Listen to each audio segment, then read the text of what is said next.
Amen. On acclame Jésus. Alléluia. Acclame puissamment Jésus. Gloire à Jésus. Alléluia. Nous prenons nos Bibles. Nous prenons nos Bibles dans le livre de Matthieu, le chapitre 6. Nous sommes toujours dans le même passage. Nous sommes toujours dans le même thème. Nous sommes toujours dans le même sujet qui est la prière. Alléluia. La Bible nous demande de prier sans cesse. Et qui dit prier sans cesse, dit de ne pas t'arrêter de prier.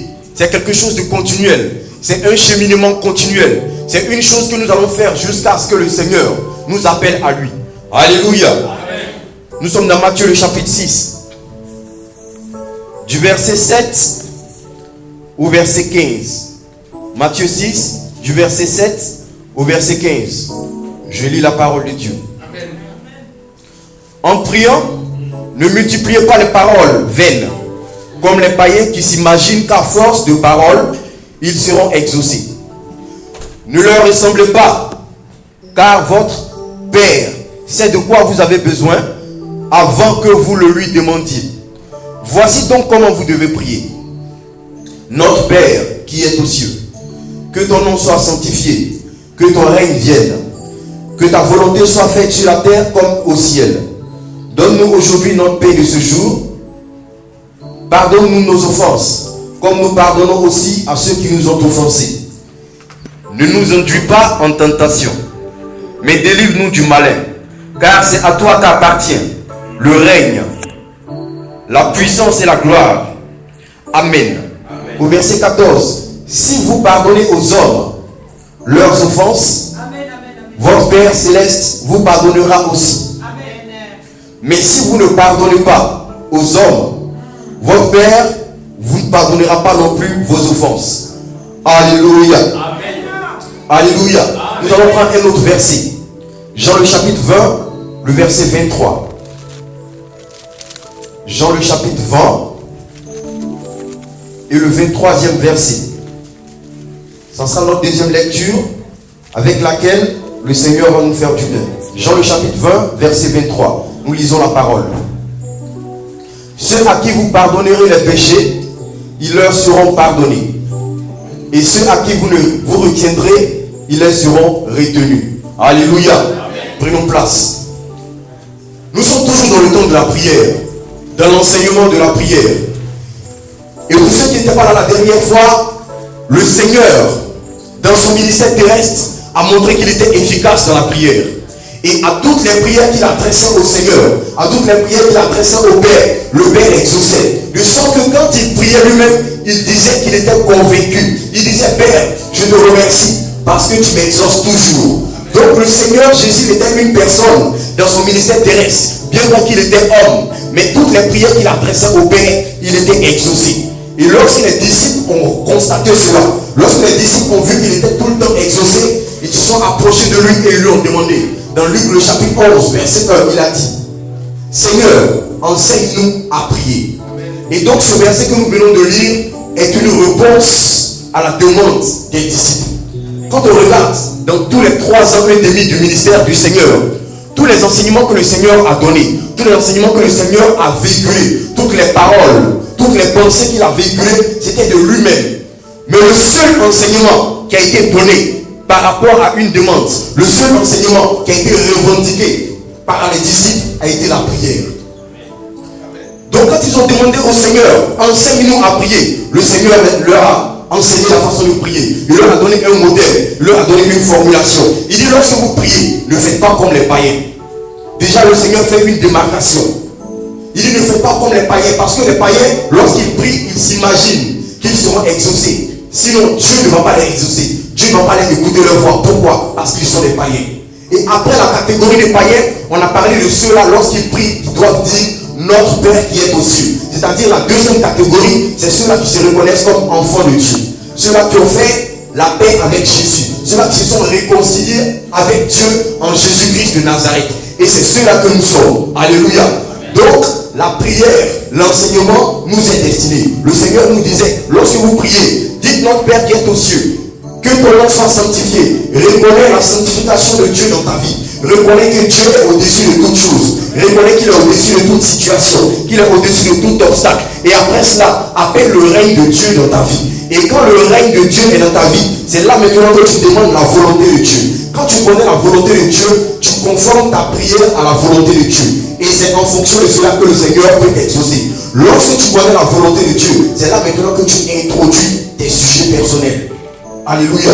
C'est là maintenant qu'on doit dire, Seigneur, donne-nous aujourd'hui notre pain quotidien. Parce qu'à chacun de nous, Dieu a réservé un pain quotidien. À chacun de nous, Dieu a réservé une bénédiction.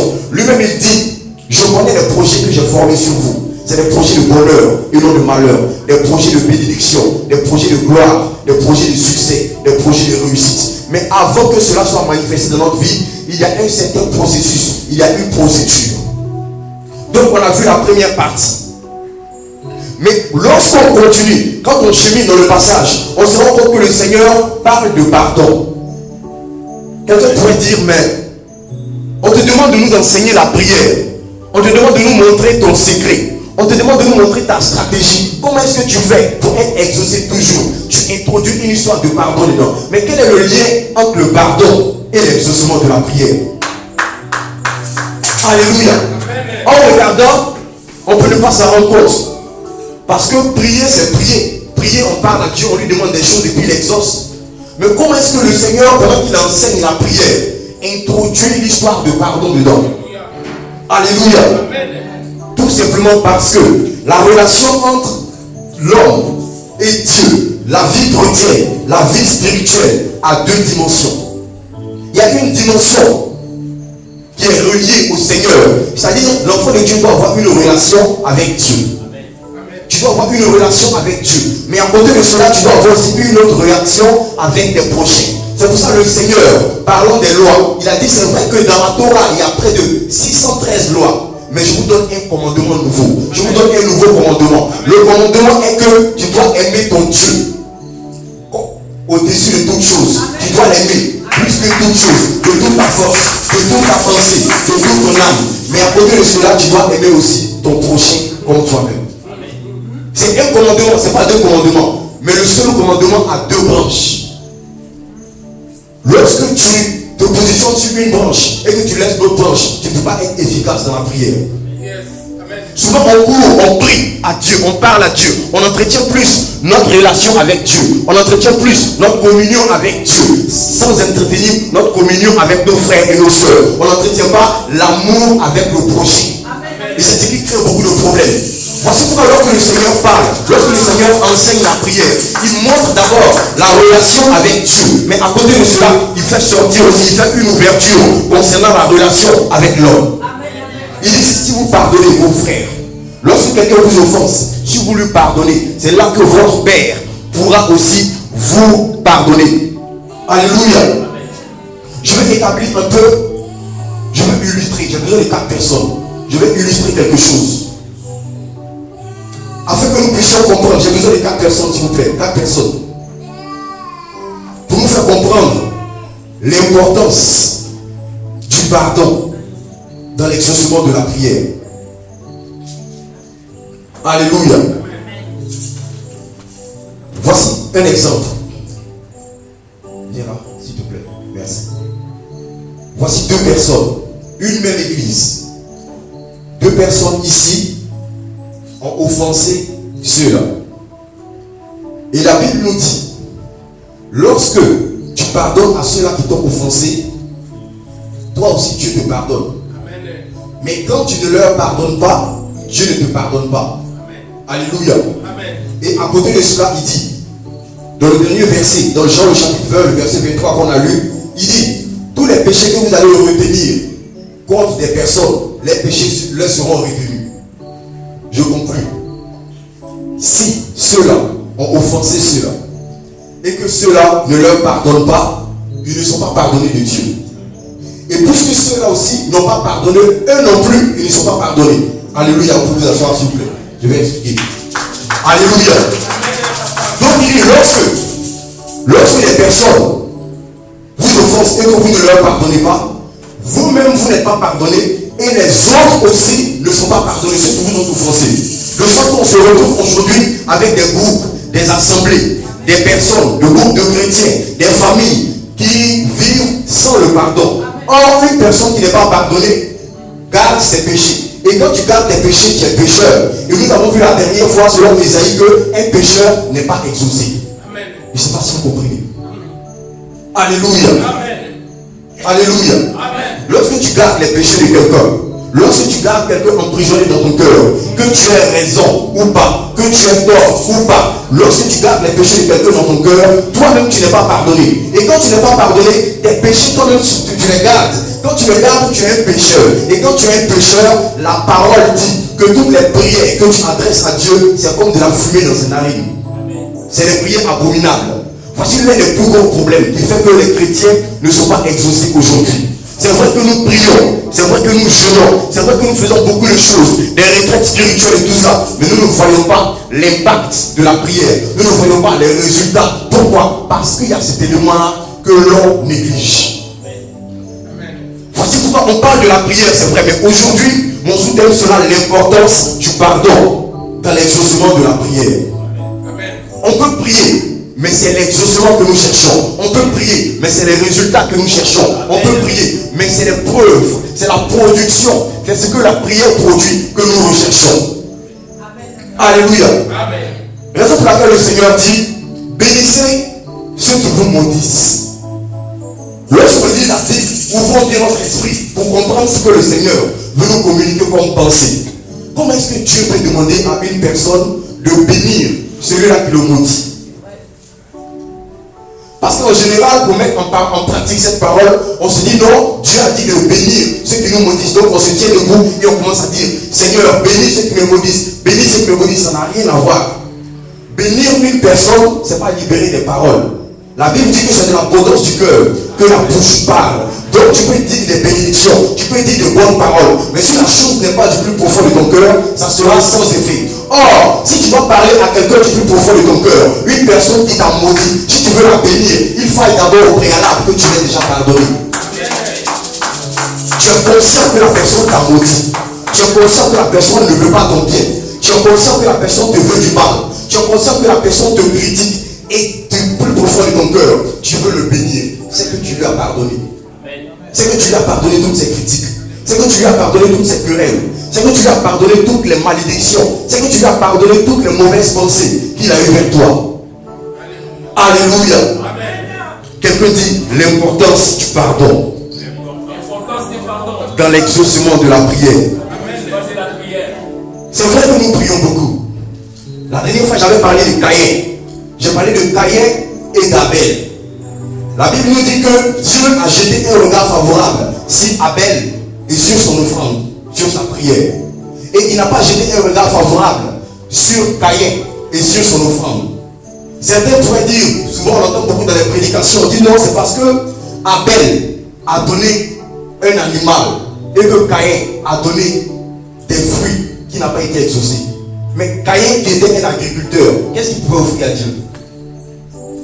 Alléluia. Amen. Le problème n'était pas ce qu'il a offert. Le problème était la position de son cœur. Pourquoi? Parce que dans la suite, quand on lit Genèse, le chapitre 4, le verset 9, la Bible nous dit qu'après la mort de Abel, le sang d'Abel est monté, a crié à l'Éternel. Et l'Éternel étant descendu, le Seigneur, il est venu, il a demandé à Caïn, Caïn, où est ton frère? Caïn qui prend la parole, il répond à l'Éternel, il lui dit, suis-je le gardien de mon frère? Voici le problème de Caïn. Parce qu'en vérité, le Seigneur t'a établi comme gardien de ton frère. C'est écrit noir sur blanc dans Hébreux le chapitre 10, verset 24.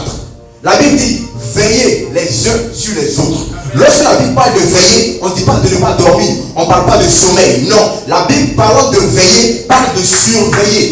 C'est-à-dire que tu dois être son gardien, pas son policier. Je ne parle pas de policier. Alléluia. Je parle de gardien. Tu dois être son gardien. Tu dois le surveiller. Mais quelle est la place du gardien dans une maison? Quelle est la fonction du gardien? Le gardien surveille la maison pour ne pas que les voleurs entrent. Le gardien surveille la maison pour ne pas que les agresseurs entrent. Le gardien surveille la maison pour ne pas qu'il y ait les incendies. Voici l'appel du gardien. Voici sa fonction. Et c'est à ça que chacun de nous est appelé. Nous sommes appelés à être des gardiens les uns pour les autres. Nous sommes appelés à veiller sur les uns pour les autres. Et quand Caïn a refusé d'être le gardien de son frère, voici pourquoi il n'a pas été exaucé. Alléluia. Caïn a fait une offrande. Caïn a prié. Caïn a respecté la formule apparente de la prière. Mais malheureusement, au niveau de son cœur, il n'avait pas accepté son frère. Il n'avait pas accepté de veiller sur son frère. Alléluia. Il n'avait pas accepté de garder son frère, d'être le gardien de son frère. Voici le véritable problème de Caïn. Et ce problème-là ronge les familles, ronge des pays, ronge des nations, ronge les enfants de Dieu que nous sommes. Ce n'est pas le manque de prière. Les chrétiens prient. Les chrétiens jeûnent. Souvent on voit des résultats et on se dit que c'est des exaucements de prière. Mais non, parce qu'on confond l'exaucement de la prière et la providence divine.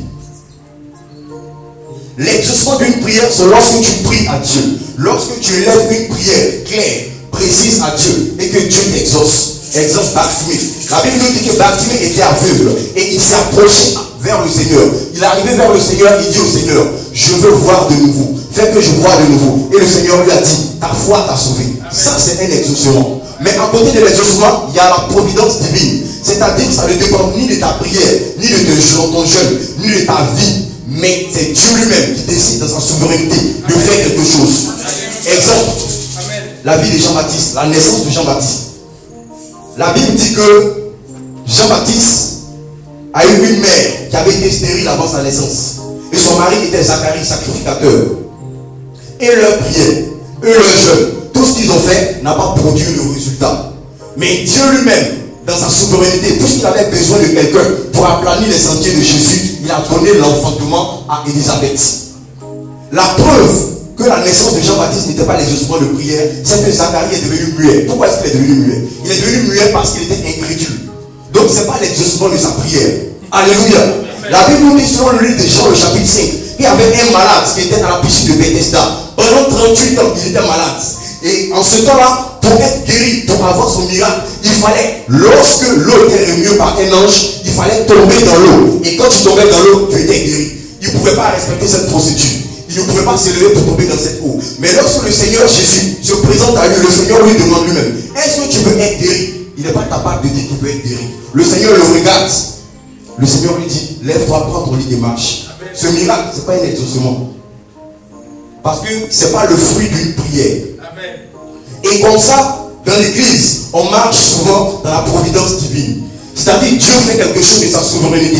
Dieu, par exemple, tu pries, tu demandes un miracle, tu demandes un mariage. Le Seigneur opère le miracle, il te permet de te marier. Tu penses que c'est à cause de ta prière. Alors que le Seigneur, dans sa pensée, dans son cœur, dans son plan, il sait qu'il peut utiliser ton mariage. Le témoignage de ton mariage, il peut utiliser pour se glorifier. Il peut utiliser le témoignage de ton mariage pour toucher les personnes. Et c'est comme ça qu'il permet que tu te maries. Mais toi, tu penses que tu es exaucé. Alléluia. Aujourd'hui, l'exaucement de prière dans l'église est devenu de plus en plus rare. Pourquoi? Parce qu'il manque de pardon.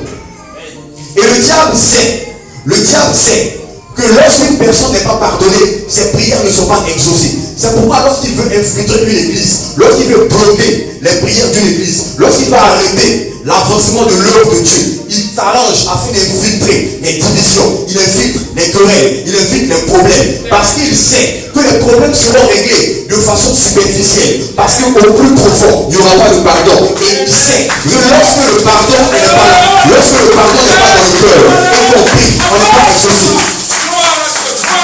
Alléluia. Voici la stratégie du diable. Et lorsqu'on regarde un peu les pays. Même les pays africains, il y a beaucoup de pays qui prient beaucoup. Des pays qui ont reçu la grâce de Dieu. Des pays qui ont reçu l'onction de Dieu. Qui ont reçu le feu. Mais quand on regarde la situation du pays, le pays est misérable. Le pays vit dans la misère totale. Le pays ne change pas. Il n'y a pas de production vraie. Pourquoi? Si tu regardes bien, si tu analyses bien, si tu fais une lecture spirituelle de ces pays, tu vas voir que derrière des années passées, il y a eu des problèmes. Et ces problèmes ont été résolus sur la surface. Il n'y a pas eu de véritable pardon dans le cœur. Et comme le diable sait que quand il n'y a pas de pardon dans le cœur, les prières ne seront pas exaucées. Il laisse les gens prier, il laisse les gens jeûner, il laisse les gens aller en retraite de prière. Mais il sait que le pardon n'est pas là. Donc les gens ne seront pas exaucés. Voici le problème de nos pays. Surtout en général les pays africains.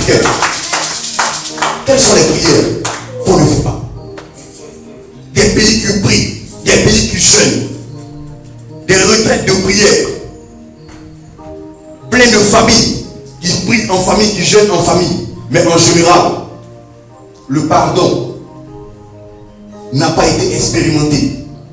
Il n'y a pas eu le pardon dans le cœur.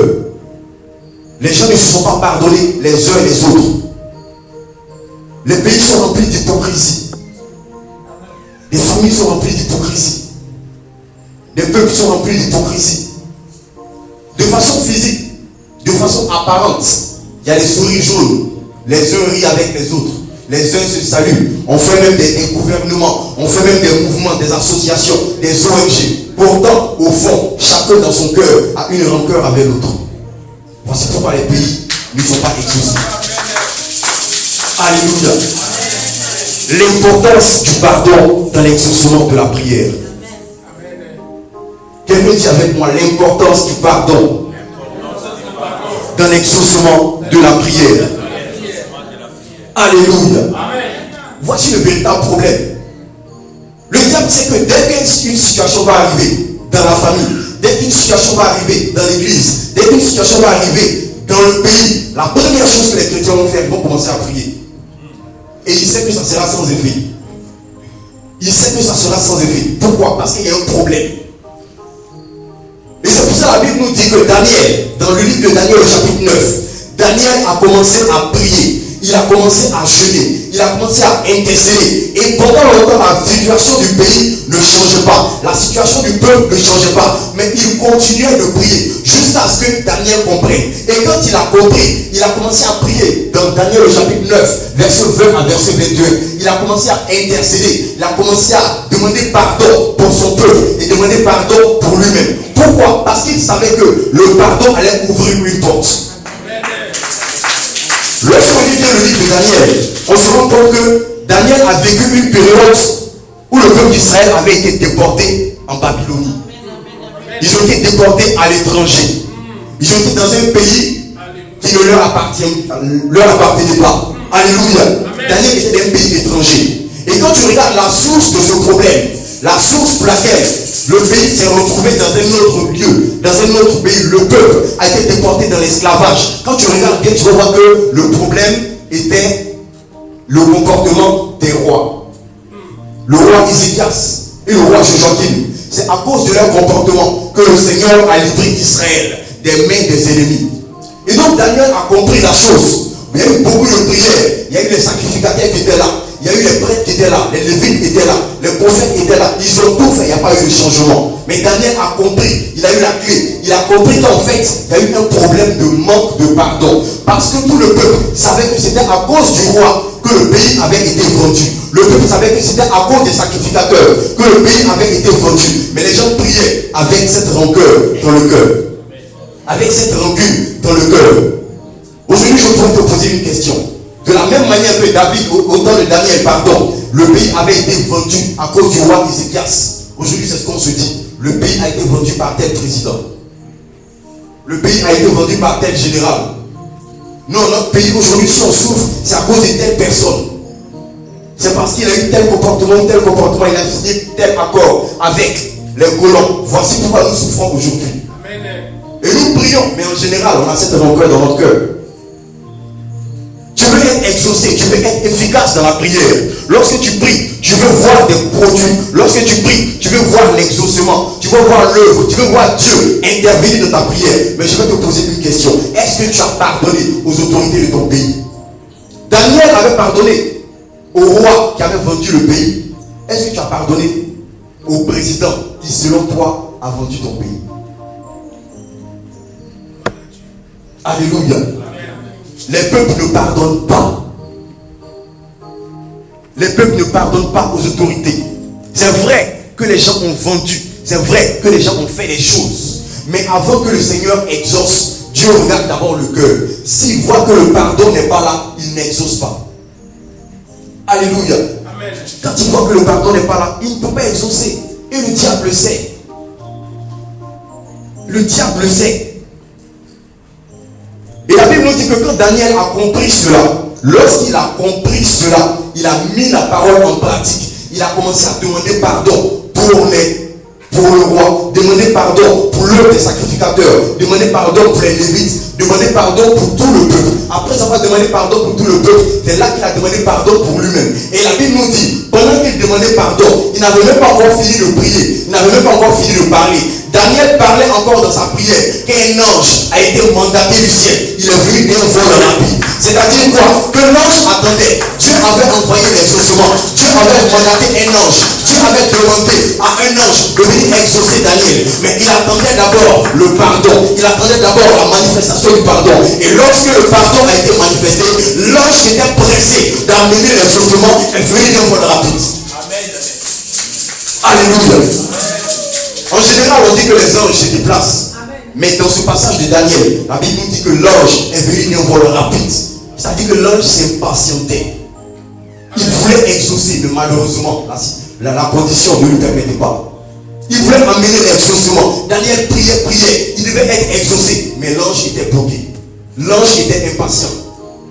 Et c'est comme ça que dans nos vies, les anges sont impatients. Dieu les mandate, Dieu leur donne l'exaucement, Dieu leur donne des bénédictions pour nous, Dieu leur donne un certain succès, Dieu leur donne une certaine réussite. Mais malheureusement, ils ne peuvent pas venir. Pourquoi? Parce qu'il y a un blocage. Amen.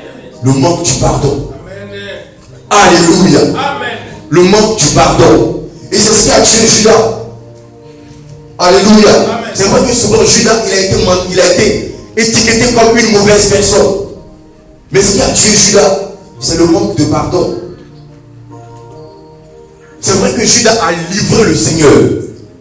Judas a livré Jésus aux païens pour que les gens l'arrêtent. Mais après avoir livré Jésus, la Bible nous dit que Judas a commencé à regretter. Il a eu des remords. Il a commencé à pleurer. Il a commencé à se lamenter. Il est allé dans le temple. Il priait. Il parlait à l'Éternel. Il dit, Seigneur, j'ai vendu une personne innocente. J'ai livré du sang innocent. Oh Seigneur, pardonne-moi. Il priait. Mais comme ses frères ne lui avaient pas pardonné, ses frères propres à lui-même ne lui avaient pas pardonné, ni Pierre, ni Jean, ni Jacques. Pourquoi? Parce que les gens le voyaient comme une personne qui avait livré le Seigneur. Les gens le voyaient comme un traître. Les gens le voyaient comme une personne qui avait été vendue. Et c'est comme ça qu'il n'a pas bénéficié de leur pardon. Même s'il était dans le temple, même s'il est entré dans le temple en lançant l'argent. La Bible dit qu'il a lancé l'argent, il a jeté cet argent. Où ça? Dans le temple. C'était un peu comme un signe d'offrande. C'était un peu comme un signe de prière. Mais la Bible nous dit, selon le livre de Matthieu, le chapitre 5, versets 23 à 24, si tu viens dans un temple pour présenter ton offrande, si tu viens prier et tu te rends compte que ton frère a quelque chose comme toi, dépose son offrande là. Laisse la prière là.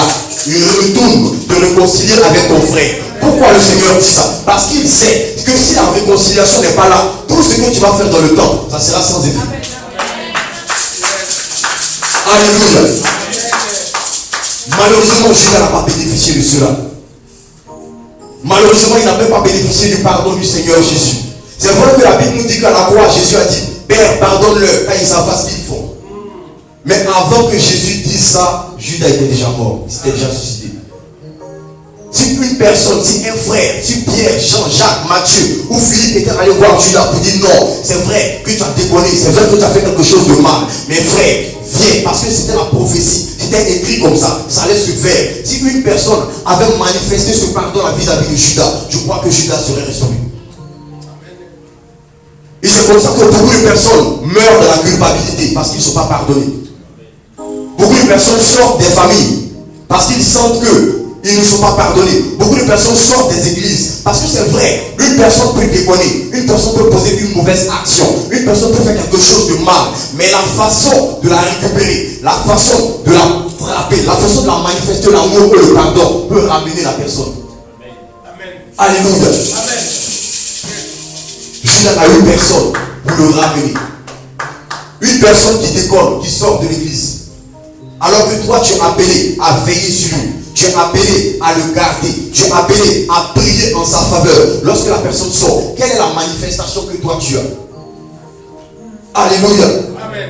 C'est vrai, tout le monde parle de Judas. On dit que Judas il était mauvais et tout et tout. La Bible, devant Dieu, il n'y a pas de petit péché, il n'y a pas de grand péché. Pierre aussi a péché. La Bible nous dit que Pierre, Jésus lui a donné les clés du royaume des cieux. Il avait été comme celui-là qui était le chef des disciples. Il a été le seul à marcher sur les eaux comme Jésus. Mais avant la mort de Jésus, avant la crucifixion de Jésus, il a renié à 3 reprises Jésus. Ça aussi c'est un péché. Alléluia.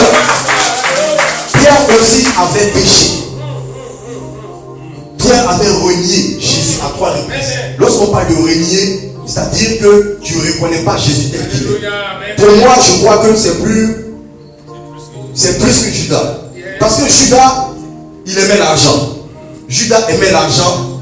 Il a livré Jésus tout simplement pour avoir l'argent. Et je crois que Judas, parce qu'après, la Bible dit que Judas, il a pleuré, il a eu le remords, il a regretté. Je crois que Judas, certainement, il était sûr que Jésus est trop puissant. Donc ces personnes-là n'allaient pas pouvoir attraper Jésus.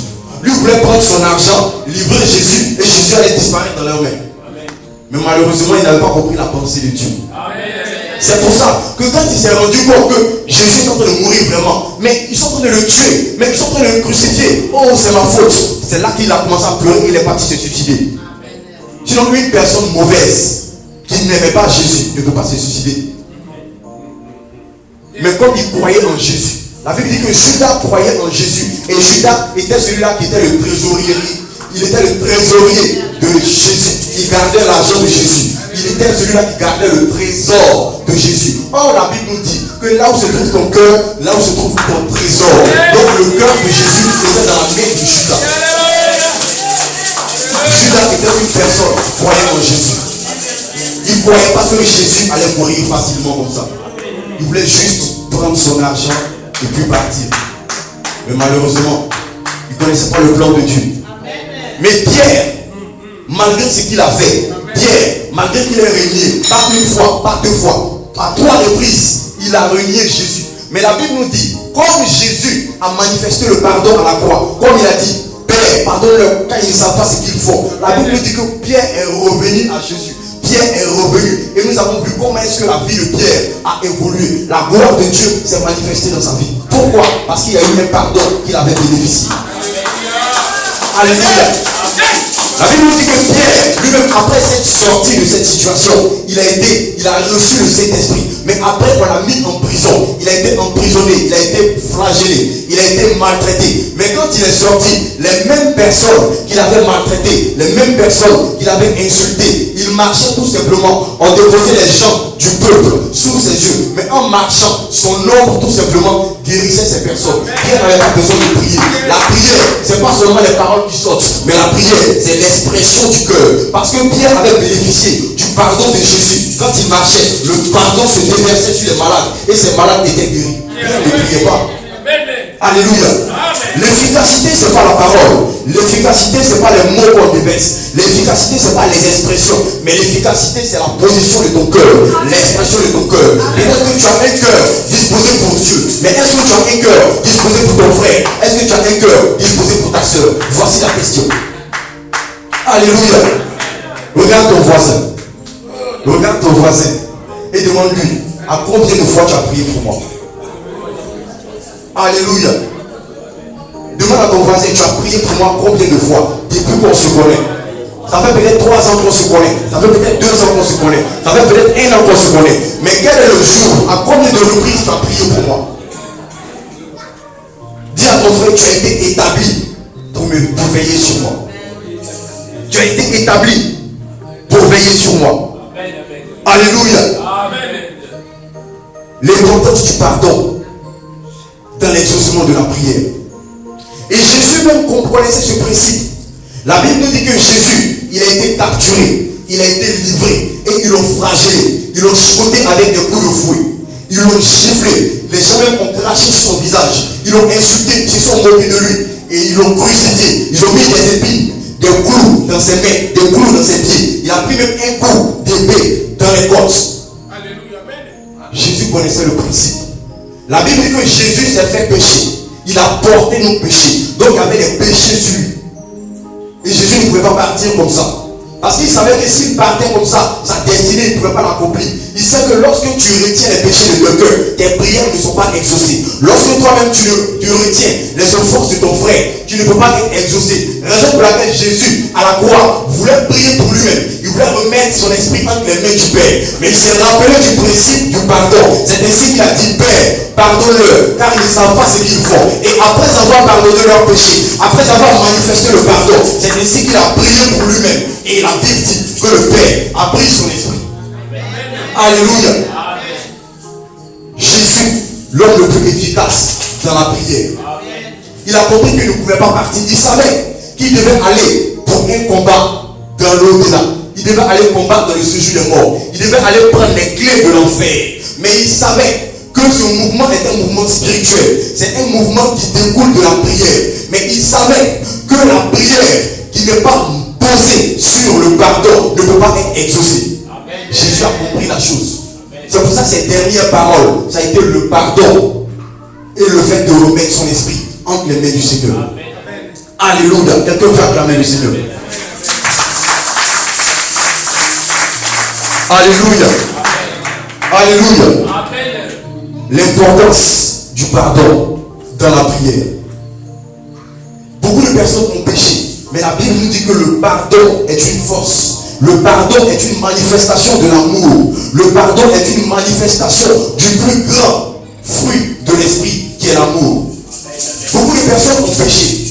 Une personne comme Paul, la Bible nous dit que Paul était un gangster. Paul était une personne qui persécutait l'église. Paul était une personne même qui tuait. Et la Bible nous dit que Paul était juste là quand on tuait Étienne. Et c'est lui-même qui encourageait les gens à tuer Étienne. C'est lui-même qui prenait leurs vêtements pour dire: tuez les gens de Jésus, les gens de l'église, il faut les maltraiter, il faut les tuer. Mais lorsque Étienne devait mourir, la Bible nous dit que Étienne a levé les yeux. Il n'a pas gardé cette rancune contre Paul. Il a prié et il a dit: Père, ne leur impute pas ce péché. Merci beaucoup. Étienne dit: Père, ne leur impute pas ce péché. C'est-à-dire, Étienne dit: Père, pardonne-leur. Étienne finit de leur pardonner. Et c'est après leur avoir pardonné qu'il est mort. La Bible dit qu'il s'est endormi. Il est mort en voyant la gloire de Dieu. Étienne avait pardonné à Paul. C'est comme ça que Paul, ayant reçu le pardon, ayant reçu la manifestation du pardon, il a eu aussi un ministère efficace. Un ministère qui lui a permis de gagner les âmes, qui lui a permis de faire des miracles, qui lui a permis d'ouvrir les yeux des aveugles. Parce qu'il avait bénéficié du pardon d'Étienne. C'est pour ça que Paul, lorsque lui aussi était emprisonné avec Silas, la Bible dit qu'il était emprisonné, mais il commençait à prier, il commençait à louer Dieu, il commençait à chanter des cantiques puissants. Et l'Éternel, entendant sa prière, a envoyé des anges pour détruire les fondements de la prison. Et Paul est sorti. Mais lorsque Paul sort, le point sur lequel je veux attirer ton esprit, c'est que Paul arrive, il voit la personne qu'il avait mis en prison, il voit la personne qui était le gardien de la prison, il voit le geôlier. Le geôlier était prêt à se poignarder lui-même, il était prêt à se tuer lui-même. Paul lui dit: arrête, ne te tue pas, car la chose vient de Dieu.